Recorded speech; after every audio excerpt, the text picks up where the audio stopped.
আসসালামু আলাইকুম, কেমন আছেন সবাই? আজকে খুব গুরুত্বপূর্ণ একটা টপিক নিয়ে কথা বলবো। খুবই গুরুত্বপূর্ণ। আমার কাছে মনে হয়েছে এই বিষয়টা নিয়ে দুই একটা কথা বলি।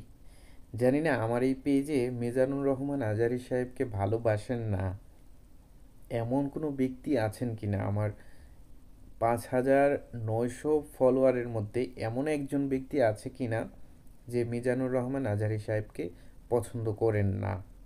যদি থেকে থাকেন অবশ্যই কমেন্টস করবেন। বর্তমানে ওনার জনপ্রিয়তা আকাশচুম্বী। ওনার প্রতিটা প্রোগ্রামে বহু বছর পরে, বহুদিন পরে 3টা প্রোগ্রাম করেছে।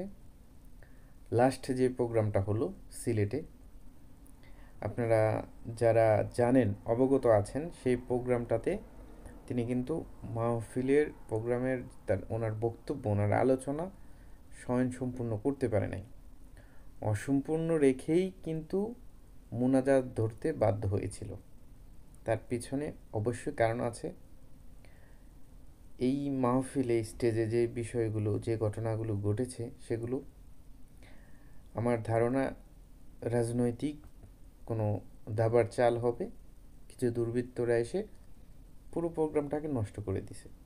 সেই পরিস্থিতি বুঝতে পেরে মিজানুর রহমান আজহারী সাহেব মোনাজাত করে চলে আসছে। তবে উনি অনেক কষ্ট নিয়ে, ব্যথা নিয়ে কিন্তু চলে আসছে। তারপরেও ওনাকে নিয়ে সমালোচনা হচ্ছে। অনেকে বলতে চাচ্ছে, বোঝাতে চাচ্ছে এটা যে উনি উনি পরিকল্পিতভাবে এই কাজটা করছে, ওখানে নাটক করছে। এই অযৌক্তিক সমালোচনা যারা করছে, আসলে এগুলো করছে বিদ্বেষ থেকে, হিংসা থেকে, জ্বলন থেকে। তাদের মার্কেট খারাপ হয়ে যাচ্ছে, এটাই হচ্ছে সবচেয়ে বড় কারণ। আসলে সমালোচনা করে কি কারো জনপ্রিয়তা নিচে নামানো যায়? আল্লাহ যাকে ভালোবাসে মানুষ তাকে টেনে নিচে নামাইতে পারবে না। মিজানুর রহমান আজহারী সাহেবকে অসংখ্য অসংখ্য ভালোবাসি। সে ভালোবাসা থেকেই তার তাকে নিয়ে যে মিথ্যা রটনা, মিথ্যা সমালোচনা, যে বিদ্বেষ জ্বলন ছড়ানো হচ্ছে, সে বিষয়গুলো দেখছি ইদানিং। তো ভাবলাম কিছু কথা বলি।